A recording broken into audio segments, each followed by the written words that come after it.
బయట అమ్మ వంట చేసేటప్పుడు అరే చిన్న గా దూగుట్ల నూనె డబ్బు ఉన్నది జర తీసుకురారా అని ఒక్కసారి చెప్పింది అనుకో మంచిగా నవ్వుకుంటూ పోయి ఇస్తాం కదా. ఇక ఊకే అది తీసుకురా ఇది తీసుకురా అని చెప్తే ఏం చేస్తాం, ఉన్న సామాన్ అంతా ఎత్తేసి బయటికి పోతాం కదా. ఒక అన్న కూడా బండిలా పెట్రోల్ అయిపోయిందని తిక్కలా గట్లనే బండిని ఎత్తేసిండు మళ్ళా. అటు తెలంగాణలో ఇటు ఆంధ్రలోనే కాదు పెట్రోల్ బాధలు దేశం అంతటా ఉన్నాయి.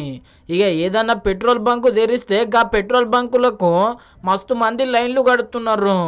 ఇక చాలా జాగాలల్లో పెట్రోల్ బంకులు మూతపడ్డాయి మళ్ళా పెట్రోల్ లేక.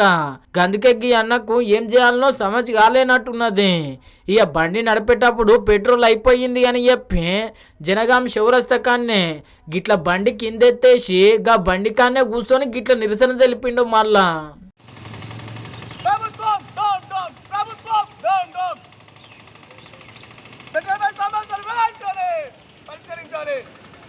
సమస్య ఎక్కడి కాదు మీది కూడా మీకు రోజులరా బండి రోజులరా అయితే హెల్త్ అసిస్టెంట్ కొడగండ్ల నేను ఇప్పుడు నాకు పెట్రోల్ సమస్య వచ్చింది, నా బండి స్టార్ట్ అయితే లేదు. మరి ఎక్కడ కొట్టించుకోవాలా? అటు మొత్తం పెట్రోల్ బంక్ బంధు, ఇండియన్ ఆయిల్ బంధు, హెచ్డిఎల్ బంధు. మరి ఎటు పోవాలి చెప్పండి?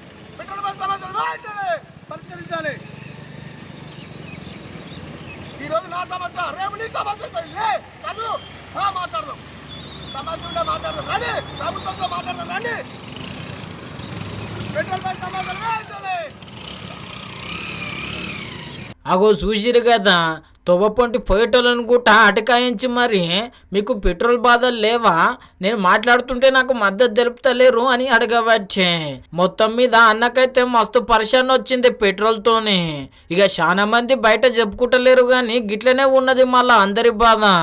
ఇప్పుడు ఈ వీడియో సోషల్ మీడియాలో మస్తు వైరల్ అవుతుంది.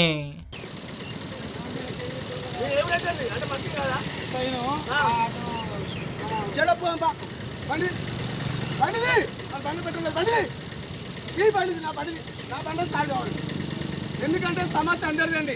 ఒకటి పెట్రోల్ బంకులు ఎందుకు బంద్ చేస్తున్నారు? అది రేట్ ఎక్కువ తక్కువైనా మీకు తెలవాలి. ఎందుకు పెట్రోల్ బంకులు బంద్ చేసి మళ్ళీ సామాన్య ప్రజలకు ఎందుకు సహాయం చేస్తున్నారు? వీళ్ళు ఎందుకు సహాయం చేస్తున్నారు? సామాన్య ప్రజలు మీకు అర్థమవుతుంది. ఇక్కడ మోసపోయేది మనమే, వాళ్ళు కాదు. పెట్రోల్కి 2 రూపాయలు వాళ్ళు తీసుకుంటారు లీటర్కు, మనం కాదు. మన డబ్బులు మన ప్రభుత్వం మనకెందుకు